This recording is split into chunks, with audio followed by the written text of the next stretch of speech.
It just seemed like he had so much going on. It just seemed like he had so much going on, and it was just beautiful that I was like, why don't you just try this out, you know? Into it, and I didn't. It's me. I guess just call me back when you have a chance. Bye. Hi. It's me. I miss your face. I was just calling to say hi. Call me back. Thank you so much for coming out here with me, Christopher. I am having a wonderful time. You mean a lot to me, and I'm glad that you're having a blast. I am so out of breath.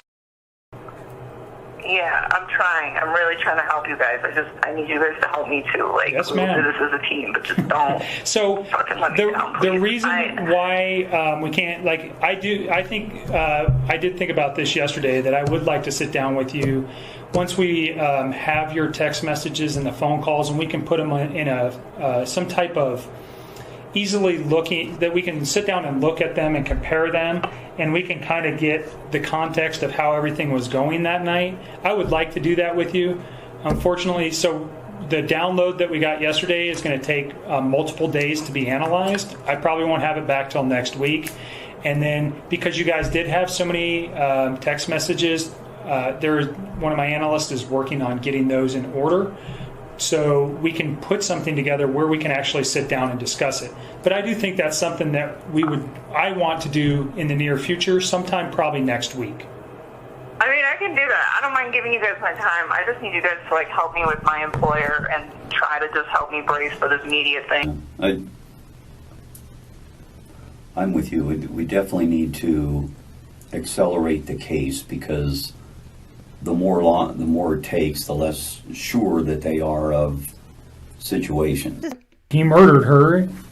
She's out of the picture. You're never going to know if she was pregnant. If he can get away with murder, you're not going to. I got divorced from my wife. You say, do you understand what I'm saying here? If she's gone, But this... Don't lead. Hypothetically. Please.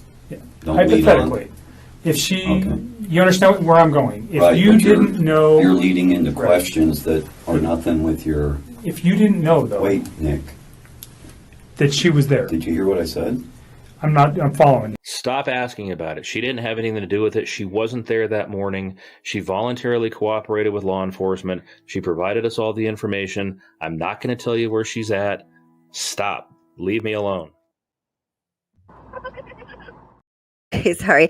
So, hi guys. All right. So, I have this one woman that I work with, and of course, I got her totally hooked on this case. In fact, she could be in chat. She is, hi, Lori, and she was like she's been at the place I work. I think she's going to be retiring next year. She's been there for a long time. She's really good at what she does. She was my mentor when I started working there. She's awesome. But anyway, so we'll be in meetings sometimes, and I'll. If it's not too serious, and I'll go into like that Dwayne Kessinger thing. I'll be like, wait, stop. You're doing, I don't know. I have like a little script written down so I can say exactly what he says. Like, you're going somewhere that's nothing with it. Whatever he's saying there, he's saying nothing. And we always start cracking up. It's kind of funny in a boring meeting. Anyway, but instead of saying, stop, Nick, I'll say, stop, Lori. So, hi guys, welcome. How are you doing? I'm so glad that you guys are here. So, sorry for any confusion about this evening's live stream. There was going to be last night, because we always have What's the Obsession Friday night date night, right? But yeah, I got some really, really sad news. I guess it was yesterday. I just didn't want to talk about it yesterday, but just really short. So you guys, many of you know that my father passed away in December. I was his only child. My son was his only grandchild. So it was like a really big loss for us. And you guys were amazing.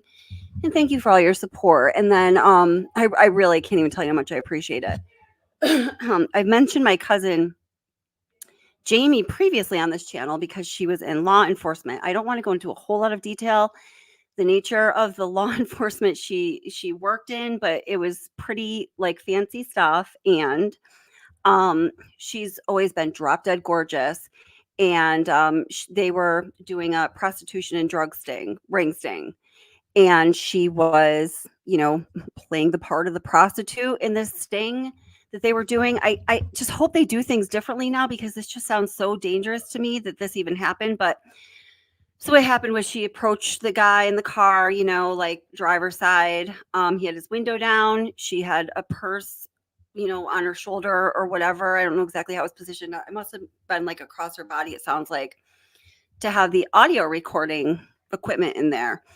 And the guy got all freaked out. And so he peeled off, and this happened a while ago, like many years, well, a decent amount of years ago. And her purse strap got wrapped around the side rear view mirror, and he dragged her up to 70 miles an hour for, I can't remember how far it was. And she was so damn lucky she survived, but she obviously was in the hospital for a very long time. She was in physical rehabilitation for a very long time, and she got addicted to opiates, and she has been struggling with it since then. And she died of an overdose yesterday. So that was just like really sad. I don't want to cry. Or actually, it was the day before. So that's why I've kind of been like, well, one of the reasons, and I'm just really busy and stressed anyway. And this just kind of like, I was like, okay, I just need to deal with some things right now, because it's, just upsetting for myself and my son. So it's a really sad story. And she was like an amazing person. And it's just so freaking sad that so many people in our society are suffering from these kind of things, and it's hard for them to get help. And I'm sure that her death is a result of the the fentanyl epidemic in the United States. At least I know our friends in Australia who are here, because guys, we have several moderators and people who come here all the time from Australia. Remember one time recently, one of you mentioned that you don't have that in Australia. So then I was asking a couple of our other friends from Australia, I was like, really? Like, you guys don't have a fentanyl problem? And they're like, no, we don't. So good. I hope it's still the case, and that's a really good thing. So anyway, I just wanted to kind of explain why I'm being so sort of wishy-washy, and thank you so much. I really appreciate your warmth and everything, guys. You're amazing. Let's see.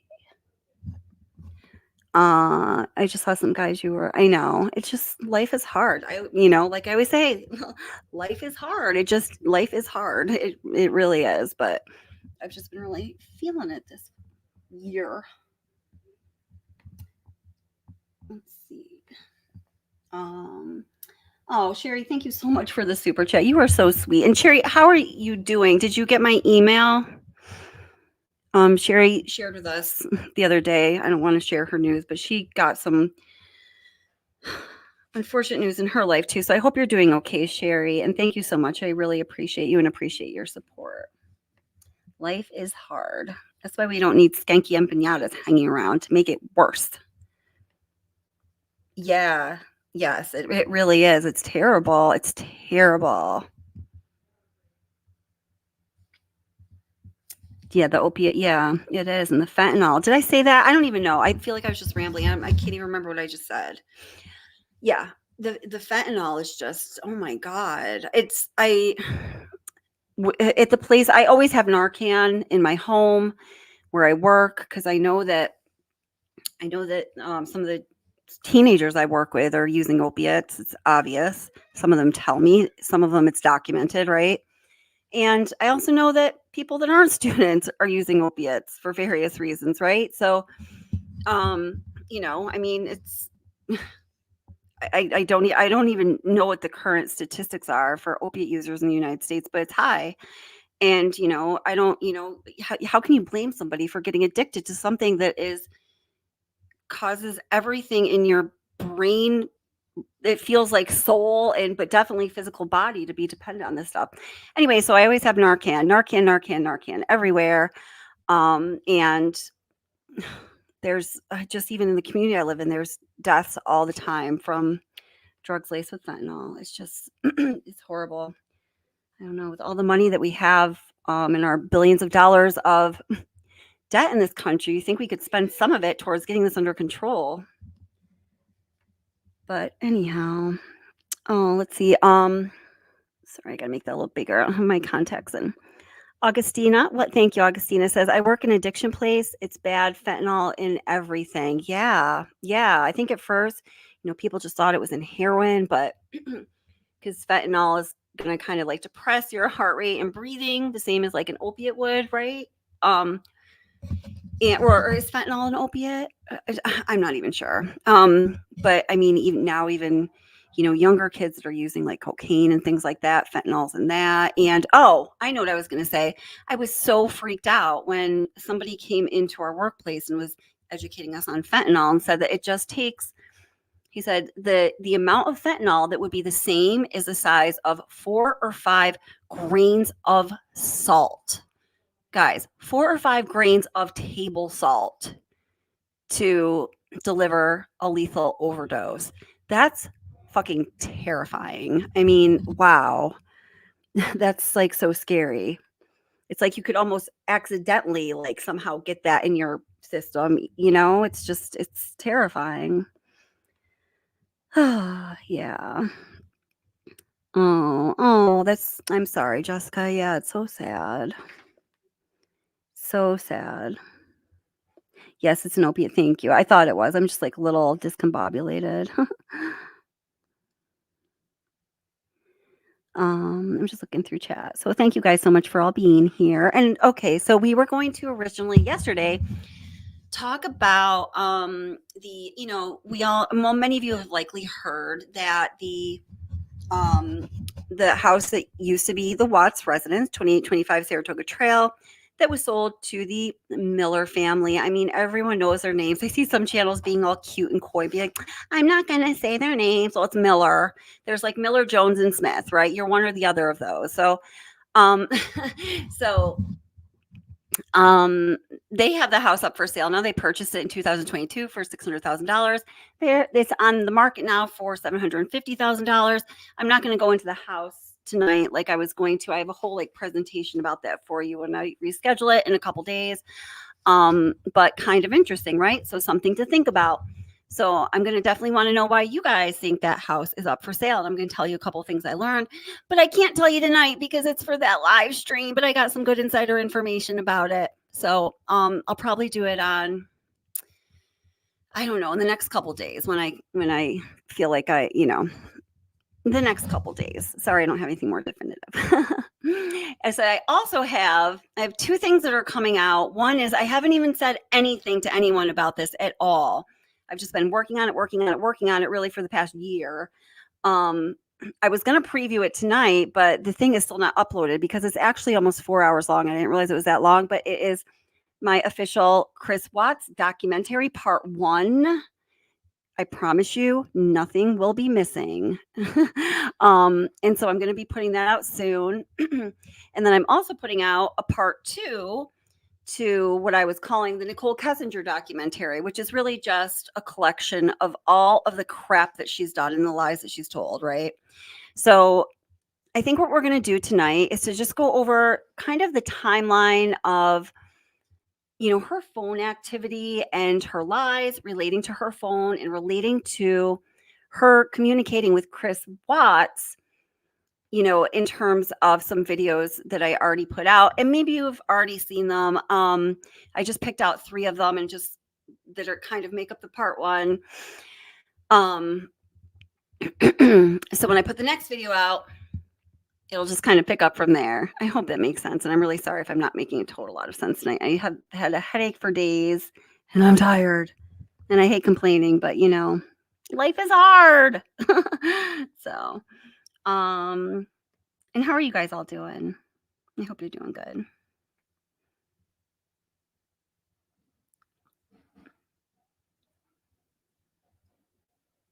Oh, wow. So Stephanie says, Kelly, I'm the next big city to your west. Okay, gotcha. And they're saying 80% of what you think you're buying on the streets is fentanyl. That is terrifying. It's just, oh my God. Wow.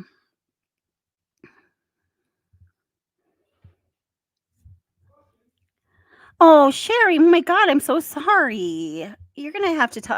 Let's talk sometime soon, okay? You'll have to tell me what's going on. Oh my gosh.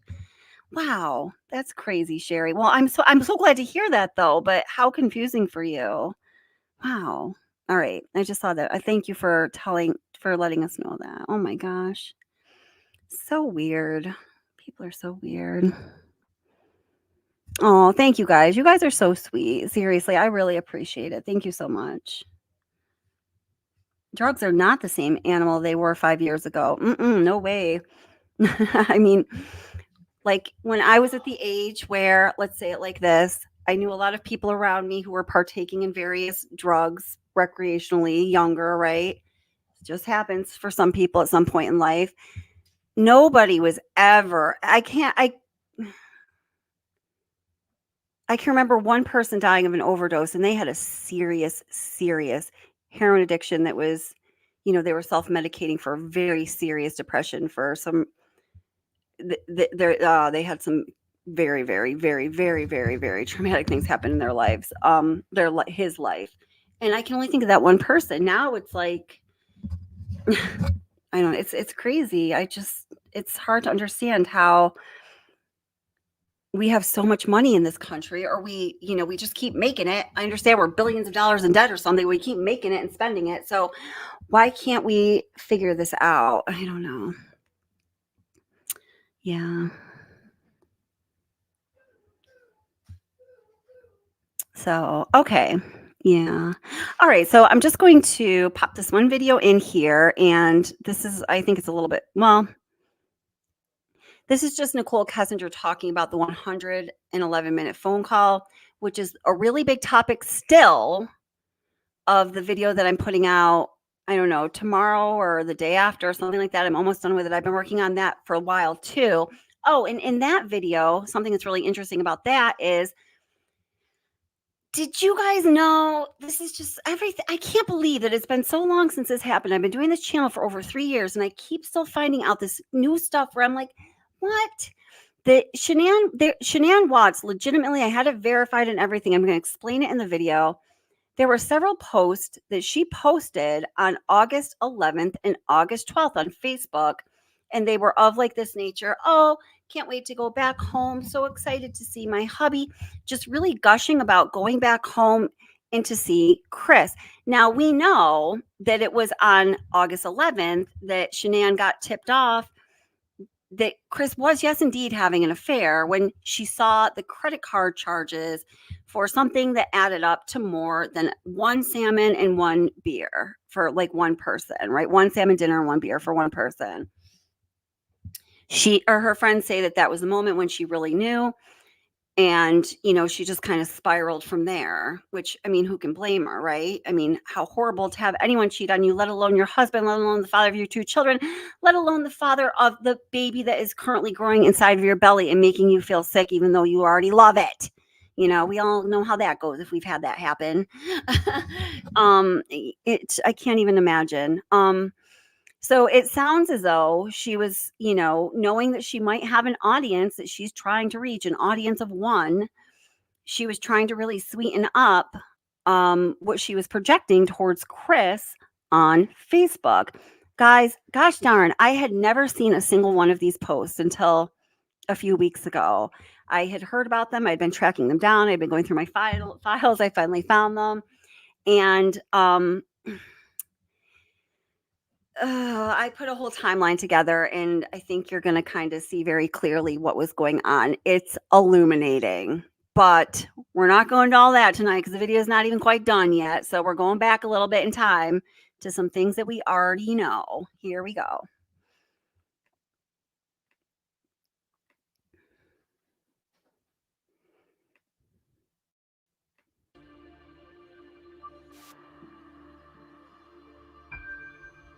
So cute.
Wait, you can look at me.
Oh, guys, I just want to say that the comment that I had pinned was when I was going to be doing the live stream about the haunting stuff, and I have a story to tell you about why I feel like I just don't want to talk about it for a while. But again, I'm going to talk about all of that. We talk about the haunting and the house stuff in the next live stream, which will probably at this point be Monday night, I'm thinking, or Tuesday. And yeah, I'm okay. I was just talking about it. Just some things going on. But thank you guys for asking. I appreciate you guys very much.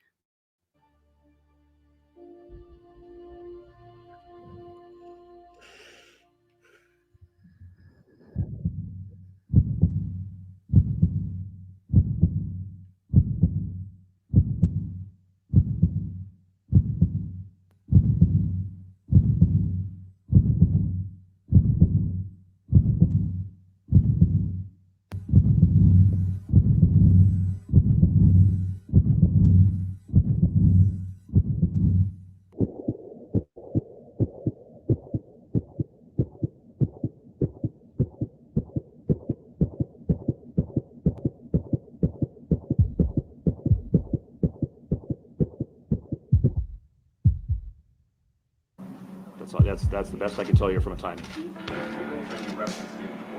give us a better idea of her role in the investigation, how forthcoming she was and how she helped? She originally came forward and spoke to investigators on her own volition. Yeah, I'm trying. I'm really trying to help you guys. I need you guys to help me too. Like, Yes, we'll ma'am. do this as a team, but just don't. So fucking let me down, the please. reason why we can't, like, I think. Prior to the time, unfortunately, that she came in and spoke with investigators, she had deleted all of the information off of her phone that had any connection between her and Chris Watts. That hampered the investigation. They're going to say, oh, you're the woman that had an affair with this man who took out his whole family. And I take a step back and it's just like, I didn't know. Like, it's... That hampered our ability to get that electronic digital connection between the two. Wow! Why? Ow! She was interviewed on multiple occasions. I believe that for the most part, she was forthcoming in the course of those investigations. We don't have any reason to believe that she had any prior knowledge or involvement in the death of Shanann, Bella, Celeste, and Nico. I think that's the best way I can answer that. Yes, sir. I still cannot believe this is happening. Yeah, look at her eyes. Look at her eyes. I highlight that in this video, I think. Yeah, I do. I still cannot believe this is happening. What? Look at her eyes. So his wife gets home sometime at about 2 o'clock on that morning. So No, she got home on Sunday. Pardon me, She got home Sunday. on Sunday. She got home on Sunday. So did you ever talk to him late on Sunday night? No, we were on the phone, but I mean, I had to let him go and get up and go to work. That was the 9 to 11 call that it was like a 2-hour phone call we talked about yesterday on Sunday night from 9 p.m. to 11. And that would have been the last time that I talked to him until the work day. That's like the meat of this whole Let's get to the phone call on Saturday from 9 to 11. What did you guys, or pardon me, on Sunday from 9 to 11? Yeah, we talked a few times. So Sunday, I think so. I need to think. I can't even think. Take a couple breaths and take a second.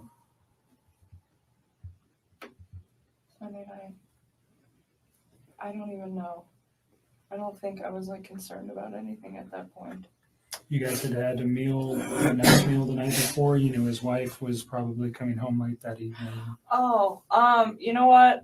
I still don't remember what we talked about. Honestly, we talk about so much random stuff. It's so hard to pinpoint some of these things. I don't remember what we talked about. I do remember that was a long phone conversation though. We probably talked about all sorts of stuff. One thing I do remember though, that I didn't remember earlier when I was talking to Mark. So this is where I'm starting to remember little bits and pieces. I don't remember. Yeah, I know. So the phone conversation, I don't remember what was in the phone conversation. Probably nothing of relevance, to be honest with you. But usually he talks to me when he's down in the basement in his bed before he goes to bed and before I go to bed. And I could hear the TV on, which I thought was kind of weird. I didn't ask him. I just heard it in the background. And I remember thinking, and it was right before we got off the phone. I was like, why the hell is he up? And there's no TV downstairs. So I was like, well, maybe, I don't know. No TV in the basement where he usually calls you from. Yeah, and I don't know how many TVs they have. I've never been in their bedroom. So I just wanted. Yeah, so listen to this because I just point out how she contradicts herself. This is one clear example of how she contradicts herself regarding what she recalls or doesn't. Skanky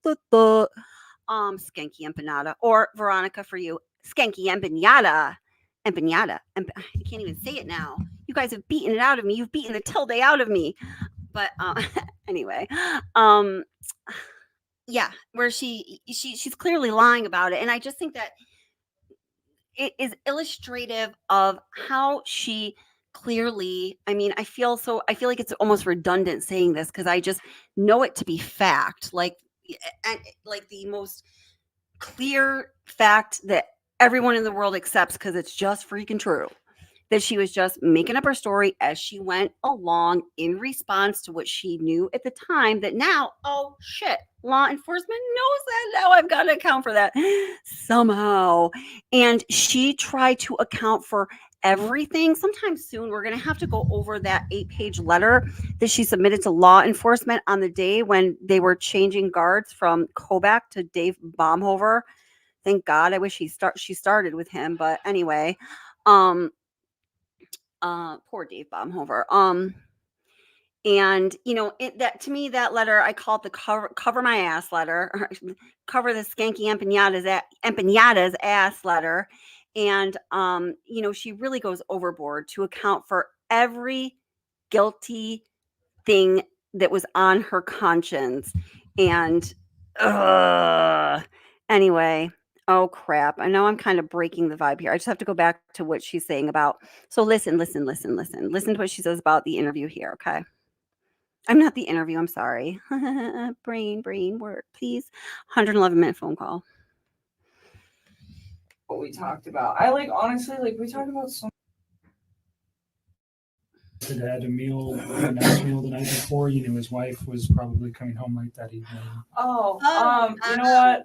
I still don't remember what we talked about. Honestly, we talk about so much random stuff. It's so hard to pinpoint some of these things.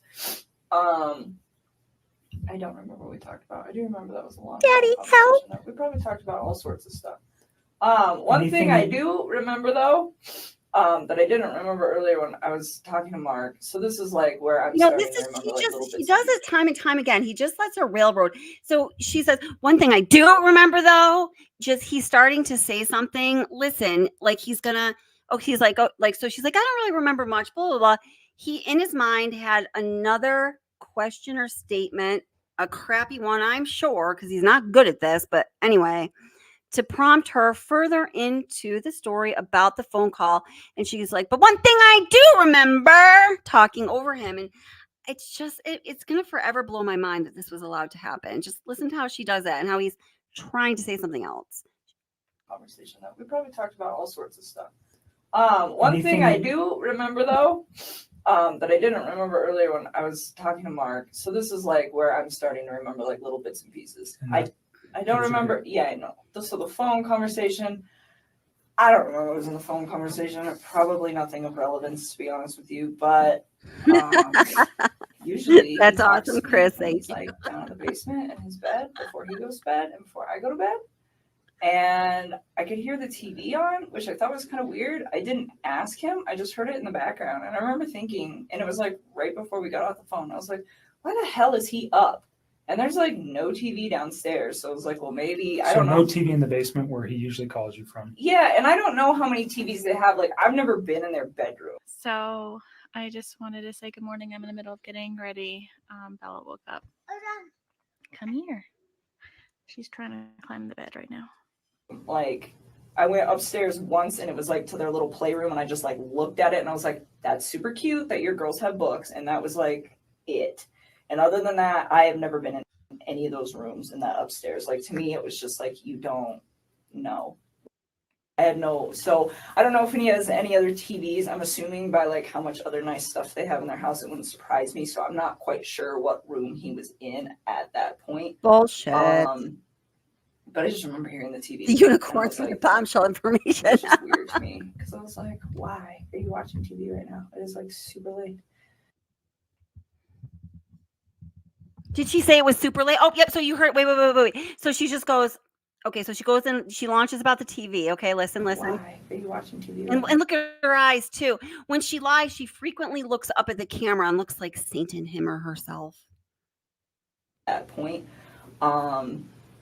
But I just remember hearing the TV and I was like, it was just weird to me because I was like, why are you watching TV right now? It is like super late. Why are you watching TV right now? It is super late. And this is during the middle of the 111-minute phone conversation. Why are you watching TV right now? It is super late. She's clearly disgusted. Did she say it was super late? Did she? Oh, yes, she did. So his wife gets home sometime at about 2 o'clock on that morning. So No, she got home on Sunday. Pardon me, Sunday. She got home on Sunday. So did you ever talk to him late on Sunday night? No, we were. What? Did you ever talk to him late on Sunday night? She's like, no. But Kevin Kovac already knows, because hopefully he's smart enough to be looking at his notes, that the one thing that she said about the 111-minute phone conversation during that 3-hour interview, and that's really all he wanted to talk about, it seemed, was that she didn't know what room he was in, but the TV was on, and she was peeved about that because it was super late. And now he says, were you ever on the phone with him late on Sunday evening? I think I repeat it in the video, so now we're going to repeat it like 5 times, but oh well. 2 o'clock on that morning. So No, she got home on Sunday. Pardon me, Sunday. She got home on Sunday. So did you ever talk to him late on Sunday night? No, we were on the phone, but I mean, I had to let him go and get up and go to work. That was She can't keep her lies straight. the 9 to 11 call that it was like a 2-hour phone call we talked about yesterday on Sunday night from 9 p.m. to 11. And that would have been the last time that I talked to him until the work day.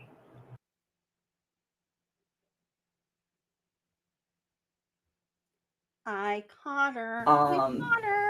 But I just remember hearing the TV and I was like, it was just weird to me because I was like, why are you watching TV right now? It is like super late.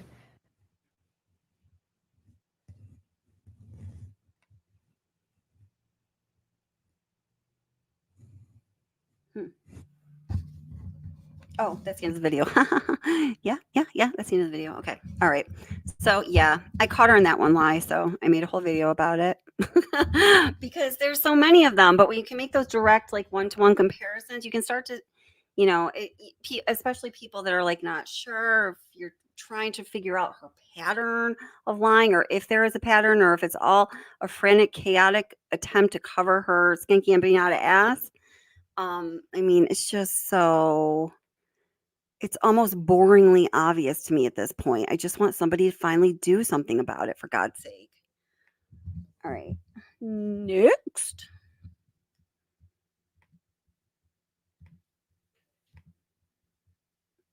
Thank you for the super chat, Chris. That's so funny. She said every time what you see or you hear Bruno Mars saying, "That's so fun," that bitch. That's so funny. That like made me laugh out loud. Yeah. She's really unlikable. But you know what? I've considered her unlikableness. I really have. I really like sat down with myself and I was like, all right, Kelly, listen. Do you think she had something to do with this? Because you really don't like her, do you? And then I answered myself and I was like, no, listen, I really don't like her. I just don't. I'm sorry. I can't. I don't. And I was like, it's all right. I don't like her either. So let's move past that. But the question is, do you think she has something to do with this? Because we both don't like her. And this is me talking to me, right? And myself and me both agreed that no, like, I get it. Like, that somebody being unlikable can make you feel like they are guilty because of what we do in our minds as we look at other people. But I am like very aware of that stuff because it's like what I do I have to be aware of it with other people. So I tend to try to do the same for myself. And I really don't think it's just because she's unlikable. She's just clearly guilty of something. I mean, she just is. The facts are there. It's simply a matter of nothing having been done about them.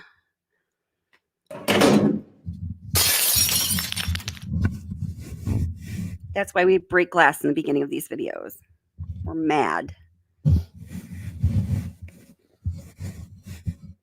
I have all these things that I can't tell you. Okay, I'm just gonna play video.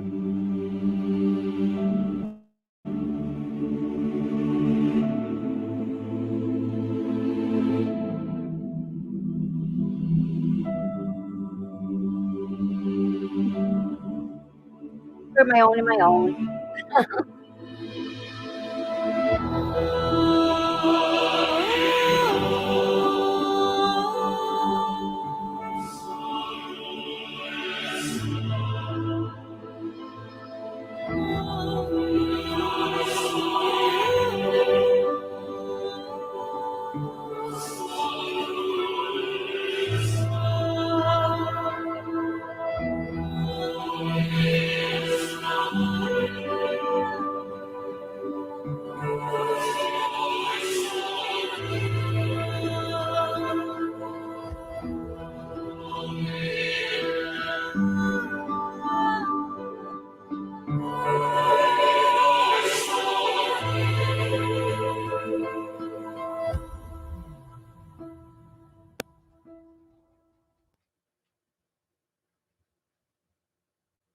Thank you so much for coming out here with me, Christopher. I am having a wonderful time. You mean a lot to me, and I'm glad that you're having a blast. I am so out of breath. Hi. It's me. I guess just call me back when you have a chance. Hi. Hi. It's me. I miss your face. I was just calling to say hi. Call me back. Bye. I was like, do you have 401k? And he was like, yeah. I was like, do you have 401k? And he was like, yeah. I was like, do you have 401k? And he was like, yeah. And I mean, the reason I ask him this is because if I get into a relationship with somebody, I want to know like what kind of baggage that they have. I think that's important. If I walk into a situation where I'm like, hey, I have good credit and I have all these things and I have all these things and I have all these things and I have all these things that I can't tell you like the exact words of the exact conversation at the exact time and place, because it's like we had a lot of conversations. I mean, we talked every single day. So it's like I'm trying to help. Oh, you guys, a few of you are I'm sorry to just, I mean, we've all heard this say this before, but a few of you are asking about the music, and I've been using really his music almost exclusively because he's really good about it. But I love his music. It's amazing. The artist's name is Alan Gray. I think, is it Grey or Gra? I'm not sure right now. Oh, my brain is fuzzy wuzzy. But that particular track was called Fallen Angels by Alan Gray. Yeah. Help you guys with the stuff, like the stuff that's more current. I can give you guys a lot more like detail and exact times. But when you're asking me about something that happened 6 weeks ago and exactly what was said, it's like, I mean, I'm sure I can give you a general idea, but to be honest with you, like in one of the renditions of Discovery that Weld County released to those who requested the Discovery file, Nicole Kessinger's phone records from July 13th to August 13th appeared in the Discovery. It was only a couple months later that we found those who requested the Discovery file got a rendition of the Discovery file that no longer included those phone records from July 13th to August 13th, which really, those are the relevant phone records that anyone would want to see when parsing through this case. After August 13th, really the only interesting things that happened on Nicole Kessinger's cell phone were her searches asking if police could find deleted text messages and some other shady things. Because remember, or if you don't know this, let me tell you, that Nicole Kessinger deleted all of her text messages and any interaction record that existed on her phone between herself and Chris Watts. Apparently, she did this on Tuesday, August 14th, and she says that's because she just learned on that day that Chris Watts' beautiful wife, Shanann Watts, was pregnant. Was 15 weeks pregnant. Now that comes into major question, but that's a whole different topic, a whole different ballgame. And I've covered that in other videos and just might have to cover it again. Oh, don't worry, I am, because it's important, because her whole basis of why she destroyed evidence towards this case that had charges of 3 charges of intentional first-degree homicide and whatever charges they were able to put forth to represent the loss of life, which was a loss of life for poor, sweet, unborn baby Nico Watts. You know, her whole reason for getting rid of all that evidence that could have been absolutely key to putting the person, wink, wink, or one of the peoples who committed that horrible crime behind bars was that she had just found out on that Tuesday that Shanann was pregnant. So the fact that we know that is not true, and I am going to keep talking about it, and I am going to keep beating that pinata until somebody listens, because it just means that the whole reason for her tampering with that evidence is completely fake. Therefore, she shouldn't have any legal ground to stand on or have a life raft thrown to her or anything like that. I mean, to me, that is like really central to the question of should she be charged or not? And to me, that gives me the answer. Yeah, hell yeah, she should. So as we do look at the phone records from July 13th to August 13th, we see that Nicole Kessinger's phone pinged in Frederick, Colorado, a total of, 3 times in that time period. We also have a record that her phone pinged in Frederick, Colorado on July 4th, which I'm just going to set that to the side for now because it's not within that July 13th to August 13th timeframe I'm talking about. But she and Chris Watts both acknowledged that she was in Frederick, Colorado on July 4th. So when we're looking at the 3 Frederick, Colorado pings in that July 13th to August 13th timeframe, One was on July 14th. And this is also a day that Chris Watts and Nicole Kessinger both agree that she was in Frederick, Colorado. Now, in my opinion, July 14th was an absolutely pivotal day in this case. And I believe this is the day when Chris Watts started putting the plan into motion. This was the day when, after one of their outings, I believe they went to the Mustang. All right, let me just give you a little more information on that. I think this is when he started to put the plan in motion, yes. This is the day when she said to him that she would like to have his firstborn son after she was haranguing him about a bunch of other shit and being really acting like a 14-year-old. Just crazy stuff.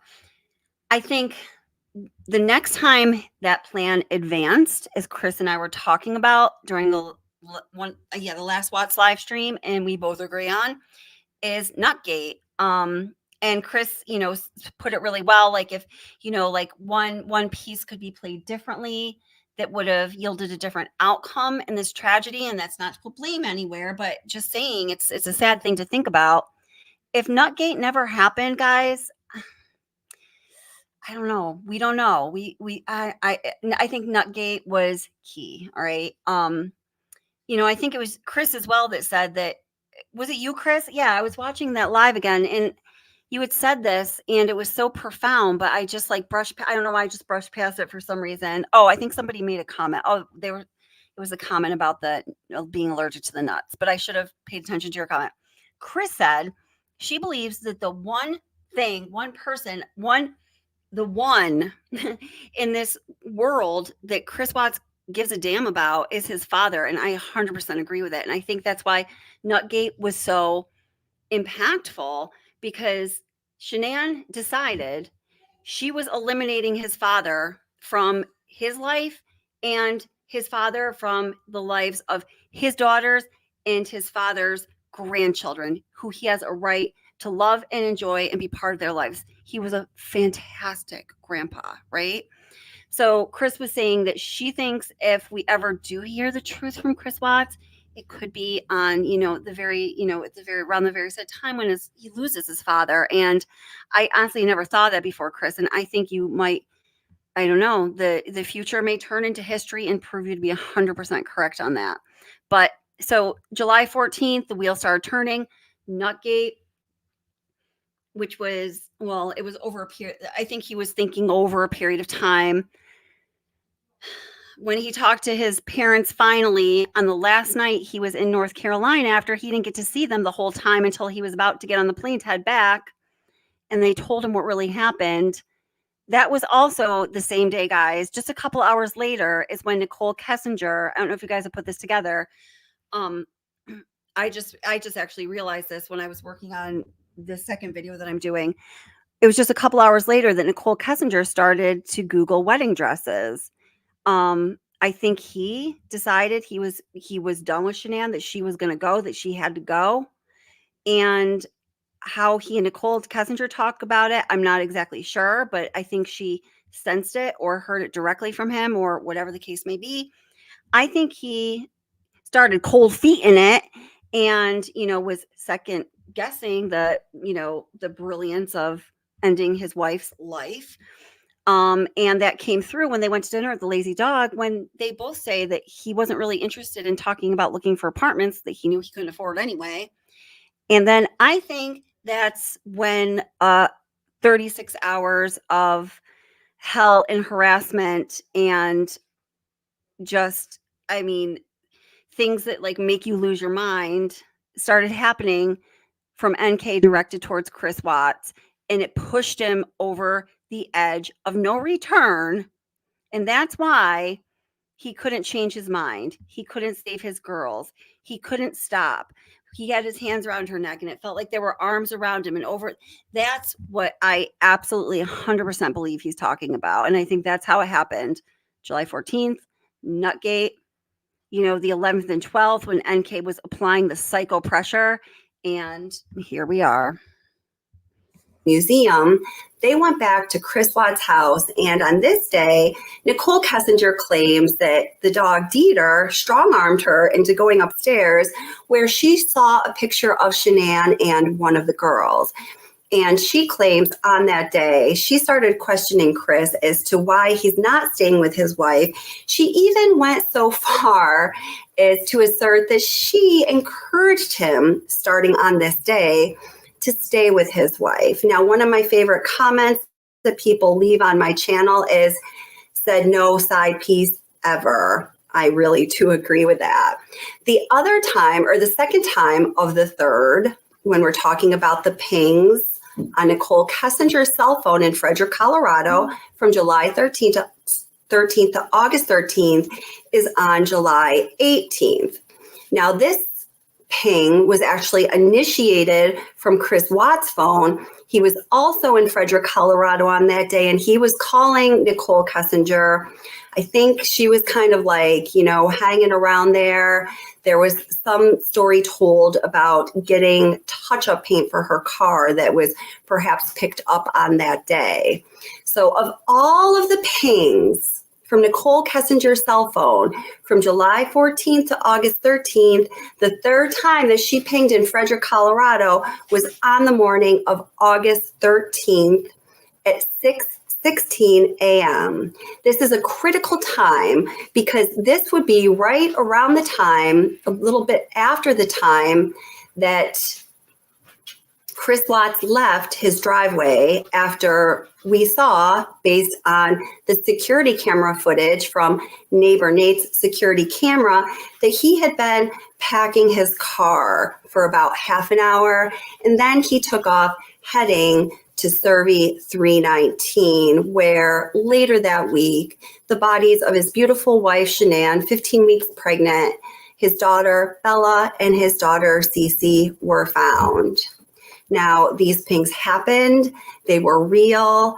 This issue has been put to rest, and I'm showing you the evidence right here on this video. So guys, please, please take a look at everything that is available. Think for yourself, and don't ever just believe one source when it comes to critical information regarding this case or any other. You always have to ask yourself, who has an agenda and what exactly is that agenda? You know what I'm saying?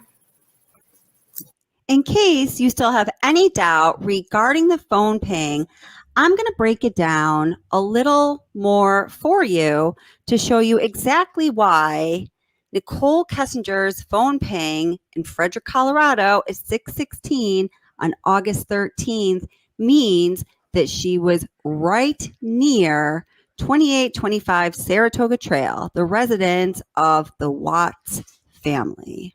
Okay, so here we have Saratoga Trail, then we have where the Frederick Tower was. These two locations are very close. Now, guys, I want you to know that I was able to get the record and maps of the towers at the time of this tragedy in August 13th, 2018. And the towers that I have depicted on my visuals are towers that service Verizon, which was the carrier Kessinger was using. Okay, so down here where the little red marker is, that's Kessinger's residence. So her route to work up in Platteville is as shown over to the right up to Platteville. Takes a total of 33 minutes. You'll see right about in the middle of that map, you'll see Frederick, okay? Now what we're doing, guys, is we're zooming in to this full route, 33-minute route map, okay? All right, so here it is. So you see next to this highway here, I have all these pictures of super cool Kessinger at the sand dunes. So that's just indicating that's her route going, from the bottom of the screen upwards. Now you see over to the right, there's 1, 2, 3 towers with the pink arrows pointed towards them. Each of these 3 towers service Verizon, and they have bandwidths that are strong enough for sure to be favorable to pick up a signal of somebody traveling on this highway. The bandwidth probably is such for the highway traffic. Now you see the red arrow, the large red arrow here points to the tower that she pinged off of, okay? So just imagine Kessinger traveling along this highway that's highlighted in green right next to her picture. Just look at the distance of a car traveling on that highway, the distance from that car to the Frederick Tower or that car to any one of the towers to the right. The distance of the towers on the right is a lot less with a strong enough bandwidth than the distance of somebody traveling on that highway to the Frederick Tower. So what this tells me, really beyond a shadow of a doubt, is that she was right in the vicinity of 2825 Saratoga Trail. So now let's move on. Now, I may understand if you were like, wait a minute, bitch, who are you to say it tells you that she was in the vicinity? Blah, blah. Well, the reason I was able to get that information and that I'm able to interpret that information to some degree, but more importantly, that I'm able to go to an absolute expert in that field who used to be my boss, who owns a site acquisition firm that I worked for 4.5 years as a site acquisition specialist, blah, blah, blah, blah. Many of you have heard this story before. So, it's really, you are not able, okay, if you were to try to get cell phone tower map right now for a specific date in history, you could not do it. You just simply can't do it as a member of the public. You have to have a certain license or certificate or something. And now it's not illegal to obtain that information to give it to someone else, and they can use it however they want. Like Marco gave it to me, and that's what I did. Obviously, you just saw it on the video. But you can't just, no matter how much money you spend trying to, to get there, if you're looking up, oh my God, like any of the cell tower sites. I can't talk. You're not going to find it anyway. So that's why it's important that we were able to get the cell phone tower map with the exact antennas, with sector, everything just as it was on August 13th, 2018. I'd seen information about that before, and people were using cell tower maps that were like 10 years old, like 2 days old, all kinds of weird stuff. And it's just really important, obviously, that the information in the data matches the time and place that you're talking about. To the 111-minute phone call and NK's personal timeline from that Sunday night, August 12th, into the morning of August 13th and into later that day, Monday, August 13th. So, as I looked through all of Kessinger's phone bells, her phone bell from the dates of July 14th through August 13th, what I did was I looked at the longest call on each of these, pages of her phone bell. So I just want to note that the 111-minute phone call was really out of character for their conversations. This wasn't their normal pattern of talking to each other. So I went through and I looked at the longest phone call that NK held on each of these pages and the longest phone call that she had with Watts on each of these pages. And we find that, other than the 111-minute phone call, guys, the next three longest calls lasted 51 minutes, 52 minutes, and 54 minutes, respectively. So you see, that's a really long phone call. We could probably say, because there's only a short period of time that we don't have their phone records, according to when they say their relationship was occurring, it's probably safe to say that was the longest phone call that they ever had. So even when you look at this little ping information, this little, unofficial timeline here, we see that their 111-minute phone call pointed to by this big red arrow starts at 9:28 that Sunday evening, August 12th, and it ends at 11:19. There's no activity on NK's phone until the 6:16 a.m. ping the morning of August 13th, we see right here, when she had a 1-minute phone call to her friend Jim, is highlighted in yellow. The next activity, guys, on her phone was not until 2:28 p.m. And that call was initiated in Platteville. That's where she works. And again, this is a very unusual pattern for NK to not have any activity on her phone throughout the whole day. So now I also told you guys that the 111-minute phone call was conspicuously missing from the official discovery timeline. So just let me show you what I mean here. So here you see where this is the official redacted discovery. So you see right here in the middle of the page begins August 13th. Well, if you just go up a little bit, you're going into August 12th. Now, I want you to see how they included like everything that happened on August 12th. Everything that Chris Watts did on August 12th is in this discovery. Look at this is a lot of information as compared to the other dates in the official timeline in the discovery. It's like 5 or 6 pages long. Okay, and so the next video that is going to be coming out tomorrow or Monday for sure. I've been working on this for so freaking long, and I'm just like, I just keep editing and editing and editing it, and I just have to be like, it's good enough. Get it out to the people now, Kelly. So it talks about, I was telling you, for example, excuse me, things that are missing on the official discovery timeline, really important things. Like those posts I was mentioning from Shanann Watts on August 11th and August 12th. Chris, how did you know what her last post was? I can't believe that. Where did you find that? I had such a hard time finding those Facebook posts. And that's awesome though. And I'm going to have to ask you more questions. Maybe you're going to be my research source. I like that. It's just mind blowing that that it is as it is. And ain't nothing being done about it. And work is just like, leave me alone. Okay. So look, August 12th starts right here. We have everything that Watts did starting at 7:32 a.m. that morning. Okay. So now if we go back down or up or down, I'm scrolling down, but we're going up in time, right? We get to the evening. So at 20. Oh, sorry. Hi, John McSmith. I love you. It makes me so happy to see you. Come around more often. We miss you so much. I hope you're doing well. 21:13. So that would be at 9:13. We see that Shanann sent a message to Addie explaining things. At 21:29, which is 9:29, we have Shanann made an unanswered call to Watts. Well, the reason that likely is, my friends, is because a minute before that, at 9:28, or in military time, 21:28, that's when that 111-minute phone call began.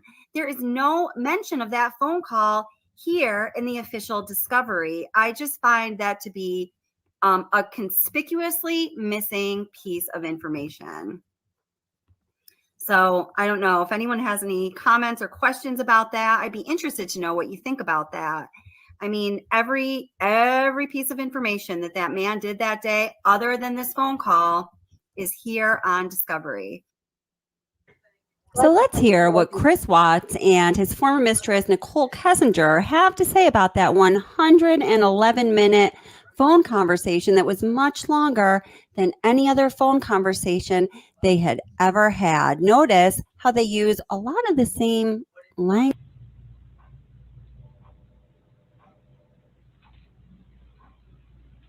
What were you talking to Nikki about before your wife got home? Before she got home? We talked for like several hours. I covered it. I mean, we talked a lot. Conversations. Now listen to how his answer is just so similar to the one she tried to pass off, but Kobach went back at least 9 times to try to recover those points, and he failed every time. Random conversations. We talk a lot. Does Nikki know about any of that? He goes, I don't know, just random conversations. Could be anything. We talked a lot. Oh my God. That's like literally exactly what she said. Seriously. Well, she doesn't know, like, I mean, she knows, like, from the news. Let's get to the phone call on Saturday from 9 to 11. What did you guys, or pardon me, on Sunday from 9 to 11? Yeah, we talked a few times. So Sunday, I think so. I need to think. I can't even think. Take a couple breaths and take a second. Sunday night. I don't even know. I don't think I was like concerned about anything at that point. You guys had a meal, a nice meal the night before. You knew his wife was probably coming home late that evening. Oh, you know what? I still don't remember what we talked about. I like, honestly, like we talk about so much random stuff. Like it's so hard to pinpoint some of these things. I don't remember what we talked about. I do remember that was a long phone conversation though. We probably talked about all sorts of stuff. One thing I do remember though, that I didn't remember earlier when I was talking to Mark. So this is like where I'm starting to remember like little bits and pieces. I don't remember. Yeah, I know. So the phone conversation, I don't remember what was in the phone conversation. Probably nothing of relevance, to be honest with you. But usually he talks to me when he's like down in the basement in his bed before he goes to bed and before I go to bed. And I could hear the TV on, which I thought was kind of weird. I didn't ask him. I just heard it in the background. And I remember thinking, and it was like right before we got off the phone, I was like, why the hell is he up? And there's like no TV downstairs. So I was like, well, maybe, I don't know. No TV in the basement where he usually calls you from. Yeah, and I don't know how many TVs they have. Like, That's so funny. So as you heard, guys, both Chris Watts and Nicole Kessinger, wrote off that question, what was said in that 2-hour conversation by saying, I don't know, it's just a bunch of random stuff. We just talk a lot, can't even remember. And Nicole Kessinger somehow diverted Kevin Kobach into, talking about the television situation in the Watts residence. It was totally ridiculous. So what's up with that? So you see, guys, here's the picture. The reason Nicole Kessinger is so suspicious is due to her deleting messages, breaking her SIM card, lying about why she did that, lying about knowing that Chris Watts' wife, Shanann, was 15 weeks pregnant, and a whole host of other things. The 6:16 a.m. ping, the 111-minute phone call the night before, well, actually, the time during which Shanann Watts was supposed to be returning home to her husband, the phone call that was longer than any call they had had before, at 11:25 on neighbor Nate's security camera footage. You see headlights driving by the Watts house. That's right after their phone call. I didn't even include that in this video. We can talk about that another time. And then after that 111-minute phone call, no activity on her phone until the 6:16 a.m. ping that I showed you was right near the Watts residence. And then after that 6:16 a.m. ping, no activity on her phone until 2:38 p.m., which is totally unusual for Miss Kessinger. And she has no alibi for that morning. There's no record of her punching into work, only punching out. So guys, seriously, what's up? That's the whole deal. I hope you understand things a little bit better now. Please leave a comment. Let me know what you think. If you have any questions, go ahead and ask them. Ping in Frederick, Colorado, Monday morning, August 13th, 2018, and why it's so important. And also about the entire Nicole Kessinger timeline from Sunday evening, going over the night, into Monday, August 13th, and throughout that day. Now, remember, guys, Nicole Kessinger has no alibi on Monday. There's a record of her punching out of work, but there is no record of her punching into work. We have never seen that. It's not in discovery. It is not in any of the interviews that have been released between law enforcement with Nicole Kessinger. As far as we know, it does not exist, okay? So let's take a step back in time. So we're going to work our way backwards here and see, what happened between Nicole Kessinger and Chris Watts leading up to this terrible tragedy that occurred on August 13th, 2018.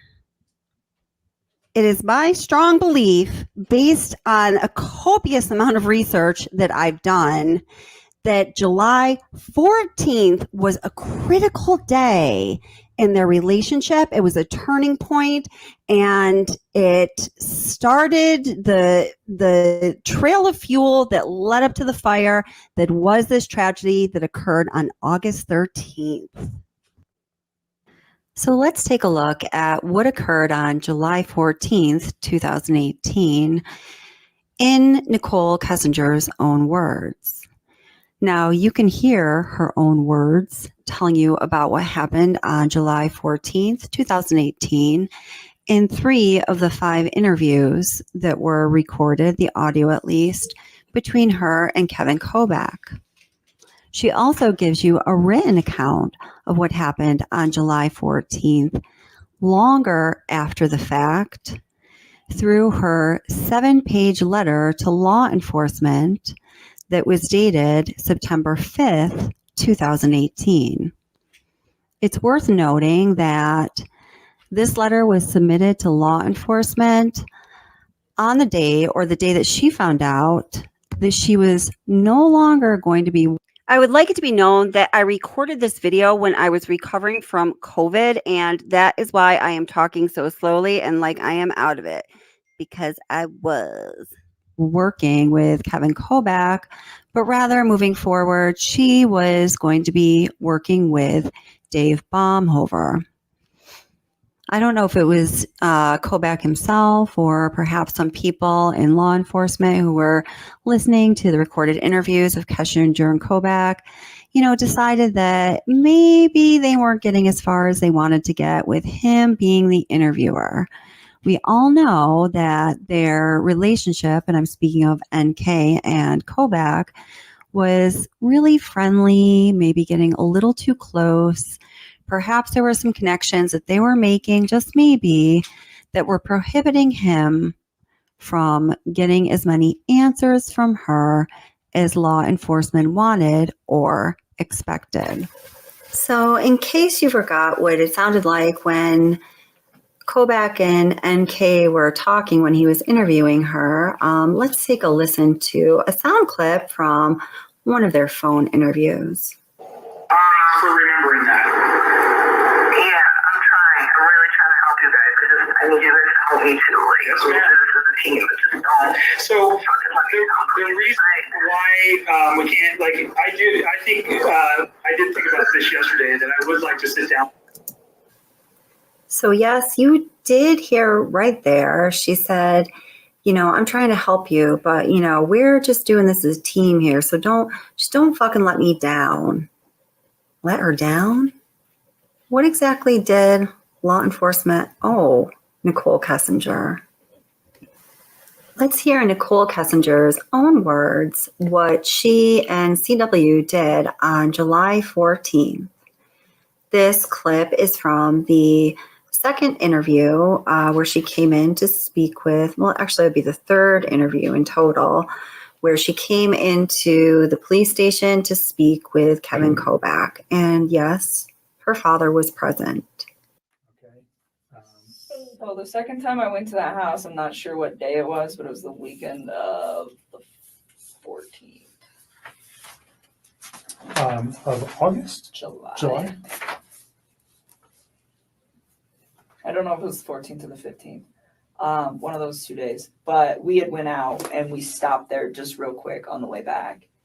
And we were there not very long. But that time I saw a picture of his wife and one of his kids. And I remember thinking to myself, like, wow, she's so beautiful. And I took a step back and I was just like, this man has a gorgeous house. He has beautiful babies. He has a beautiful wife. He has an awesome job. Like, why would he want to leave this? And I remember talking to him about it. And that was the first time that I tried to actually say, what do you think about not separating from your wife? Like, what if you really try to work on this? And he had expressed to me, what if you try out a skanky empanada? That's what I hear her saying. That we've tried to work on this and it's not working. So that is why we're separating. And I spent some time, just, kind of, because it almost made me feel bad, where I was to the point where I'm engaging in a relationship with a man who,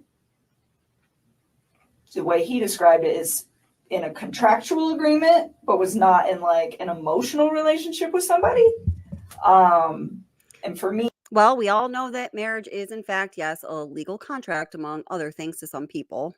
The way I would have preferred to do this is to have waited till that contractual agreement was also done, and he was done. And he could have approached me and said, I'm just had a divorce, you know, maybe we could take this slow. What do you think? But instead it was, oh, we're separated and we're working on a divorce. And that is the part that I feel bad about, because I should have waited on that and I didn't. And, you know, I was just like, well, they're already there. So, you know, but then being in a house, I was just like, why? Fix this. Find a way to fix this. Make it work, you know? And I was like trying to push him to do it. And he seemed pretty reluctant to do it. He didn't want to. And, as Deception Detective pointed out way better than I ever had, she was pushing him to his limit in order to test him. It wasn't like, oh, beautiful life, beautiful wife. Why don't you? Look at all of that. It was like, yeah, well, I know that you're going to be going to North Carolina with them for a week. Well, I just sit here in Colorado, being my independent self with my 401k and my couch from the Salvation Army. You know, it was a little different than how she's describing it now. I don't know. We were still seeing each other fairly frequently, but. And there's nothing wrong with having a couch from the Salvation Army as long as you make sure it's treated for things that could, you know, come into your home. It's just that the way she has to, you know, she's just a contradiction of reality. I kind of like backed away so we weren't hanging out quite as much, and we were still close, but it was just like I really wanted him to try. Like I wanted to know that he tried and it didn't work, and then he moved on, not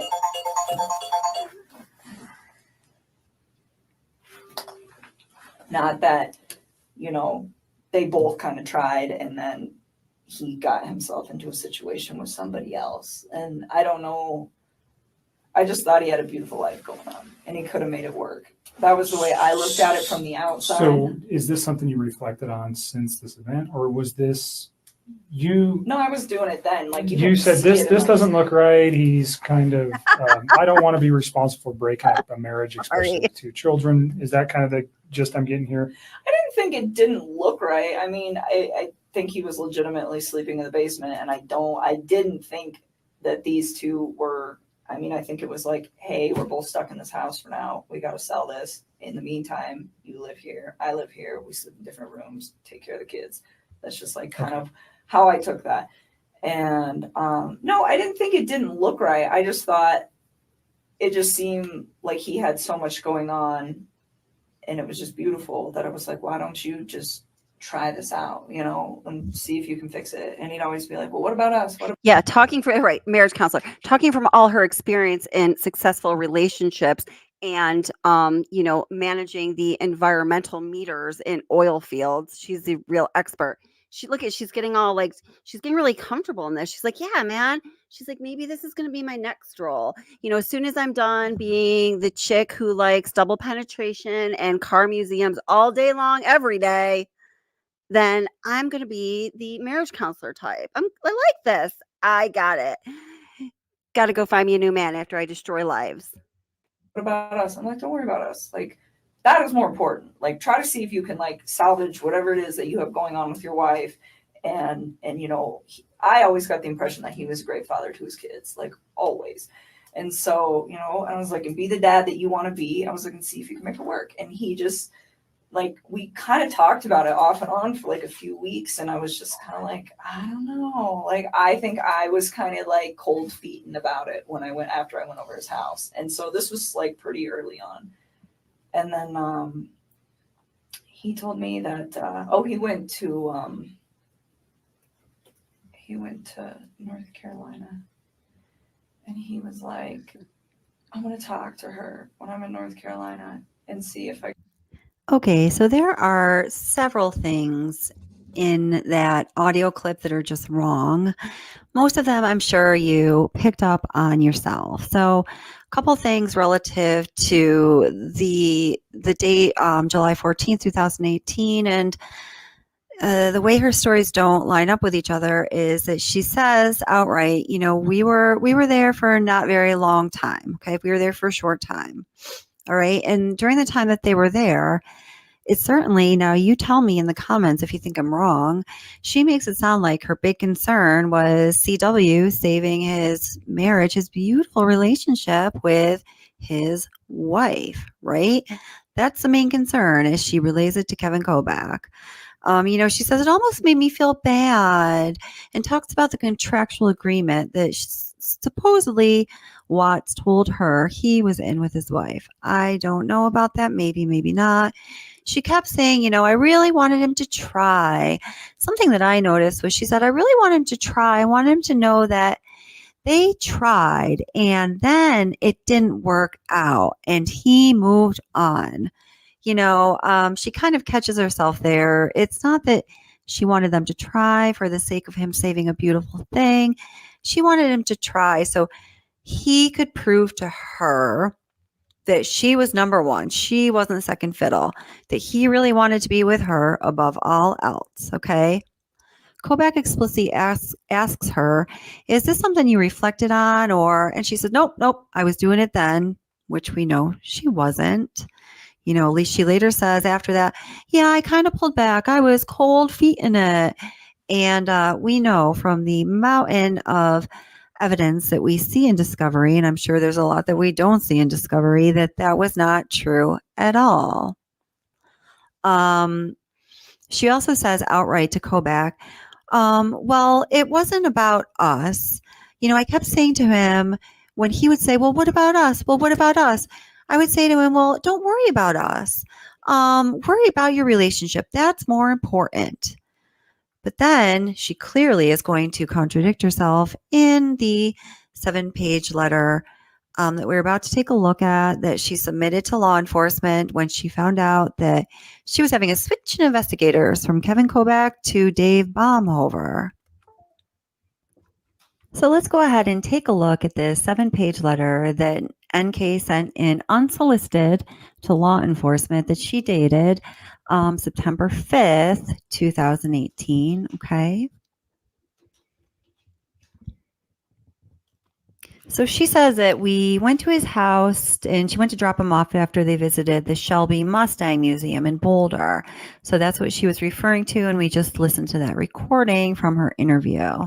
She says, while at his house, I felt uncomfortable as if I did not belong there. Well, no shit. He had built a beautiful life and it made me think that there was still a chance for him to fix things with his wife. I've noticed that as I've listened to all these interviews and her letter, there's just some choice wording that she weaves throughout. It's just the wording is repeated. To me, it's almost rehearsed, repeated, and repeated again. She says, I told him that I did not think it was fair to SW or to me that he was trying to live two lives by being in a relationship with both of us at the same time. Said that I think he either needed to fix things with her or let me go, or he needed to move towards trying to finalize his divorce. I told him that I thought his problems with SW were fixable and that he should focus on trying to rekindle the relationship that they had before giving up. He said that SW was set on separating and that so was he. He said that SW wants something, she gets her way. I told him that I did not understand why he hadn't completed the divorce after all these months, if they were so adamant about it. If she wanted it as bad as he stated, I did not understand why it seemed so stagnant. At this moment, I realized that he might be lying to me about his separation. So I started quizzing him on things that he had told me earlier. Okay. So she remembers this much later while she is writing this letter to law enforcement, and she includes these very specific details, but she did not remember any of this. The part about him possibly lying and what we're about to learn, she quizzed him on when she was interviewed by law enforcement. Sorry, I just saw, so Heather said, so nobody acknowledges the reflection in the car. You mean in the driveway? Jesus Christ, I gotta unplug this 1 second. Okay, sorry. And like in the truck, I just saw it for the first time last week when I was on spring break and it was 30 degrees. When I was obviously making content about the Watts case. Imagine that. Don't spend a lot of time doing that. And I was watching that video on, well, first of all, I verified that it was a copy that I got directly from the digital download of Discovery, Real Justice. And I was watching it on my, you know, HD TV, which is a lot larger than like my computer screen, obviously. Get to the point, Cal. And I saw it for the first time. I couldn't freaking believe it. And I watched it again, and then I got really creeped out, and I had to stop watching it. So, I'm gonna have to watch it again, though. But yes, I finally saw it. Yeah. I mean, I can't say I feel 100% sure that, you know, that would be, but I saw what everyone is talking about. Let's say like that. But it's just all so weird. It's like she builds her story as she's going along to whatever best suits her and makes her look as good as she possibly can, given what's happened. So she goes on to say, this I refer to as the moment any guy I know would never, ever, ever, ever, ever want to date this woman or would dump her if he was dating her. So she says, I asked him when was the last time he was intimate with his wife. Good Lord, heaven above. And then she says, CW told me. I can try to do that, Heather. Heather, would you mind? Well, I just want to. If I am going to do that, because I kind of would be. I was thinking about it already. Do you know, or does anyone know the exact timestamp where okay? So what I'm asking is, because I believe that I saw what everyone else saw. I think it really did look very much like a reflection of her kind of 45-degree turn silhouette. But I want to like compare it to what other people are talking about, since I always struggled to see that. So if anyone has a timestamp of where you see that, either what the actual time would be or how many minutes into the video it is, could somebody please email me with that? Because it would be super helpful. WattsObsession@gmail.com. No, just Watts Obsession@gmail.com. That day, that the last time that he and his wife had sex was in May. But he told me on an earlier date that the two had not been intimate since March or early April. She then says, I asked CW if he used protection when he slept with her because he stated on an earlier date that he had used condoms when they had sex. He told me that he had not used protection. She goes on to say, I asked him if he was lying about the separation, and CW said no, in capital letters. I asked him if he was actively trying to have a child with SW since they had unprotected sex. He said no, in capital letters. I left his house. So I think the reason that this is relevant, the difference we see here between her verbal account that she gave law enforcement when she was interviewed and this written account that she gave law enforcement after she had time to think about it and think about what was going to make her look best. Was that in her first verbal account, you know, it's all about him and Shanann and their marriage, even though she won't say Shanann's name, and him saving his beautiful life. But here, you know, and I don't know why she includes these details about asking him if when they'd been intimate.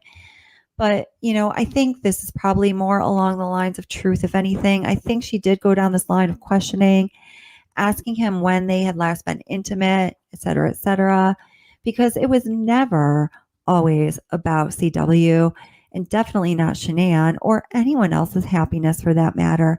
It was always about her and her happiness and getting exactly what she wanted. So let's take a look at what Chris Watts himself had to say in regards to what happened on July 14th, 2018. We get Chris Watts' account in kind of bits and pieces through his interview with Tammy Lee, Dave Baumhover, and Agent Coder when they go to visit him in prison. And he does reveal a little more of what he says happened you know, to his wife, his daughters, and his unborn son. And he also does reveal more about what he was thinking and more details about his relationship with NK. Now, this is all assuming that we can believe that some or all of this is true, which, you know, anything that he says, we do need to look at with a skeptical eye, because a lot has been said and then retracted by him or disproven in another way. So, we've got to take it for what it's worth, basically. So he does say, he says earlier in the interview that he had to talk her down sometime. And just like with many of the other things that the investigator should have latched onto and asked more about, he just kind of moves on from that. He later does say to Tammy Lee, this quote here, she, talking about Kessinger, had her moments where I had to talk her off a ledge kind of deal. Okay, when, Tammy Lee asks him to talk a little more about that, he immediately goes into, now this is interesting, there were some kind of videos of Kessinger recording herself because she was bipolar. He goes on to say that his father, as an attorney, told him about a few of the videos Kessinger made where she was talking about being bipolar.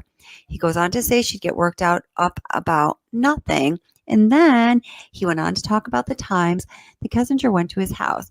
In my opinion, all of these different things are not next to one another in the interview, coincidentally.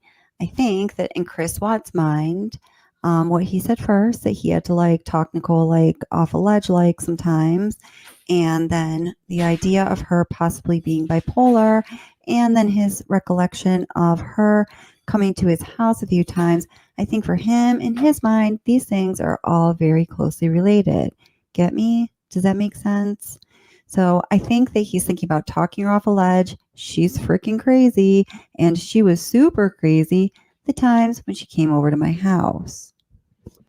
So in that interview, when he does talk about her coming over on the 14th, he recalls missing many calls from Shanann, 10 calls. And I think he missed a total of 12 calls that day, as we will see in Discovery, where they laid out the quote unquote facts of the case. Okay.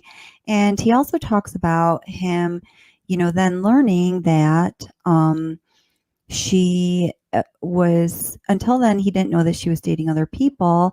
And he found out that she had made several dates or a couple of dates on eHarmony, but she didn't actually go on those dates because the people that she made the date with did not show up. Okay. Very interesting. At another point in this interview, he also does talk about Nichol Kessinger saying that she really wants to give him his first son, that she was often caught up on this idea of being in second place or playing second fiddle, and that it was her grandest hope that she could someday give him a first son. Now we can corroborate Chris Watt's account of July 14th, a la his interview with Tammy Lee and friends, with his account of the day, July 14th, as he recalls it in his book with Sherilyn Cadle, Letters from Christopher. I don't have a copy of this to show you because I did not purchase the book, but I've read this part several times.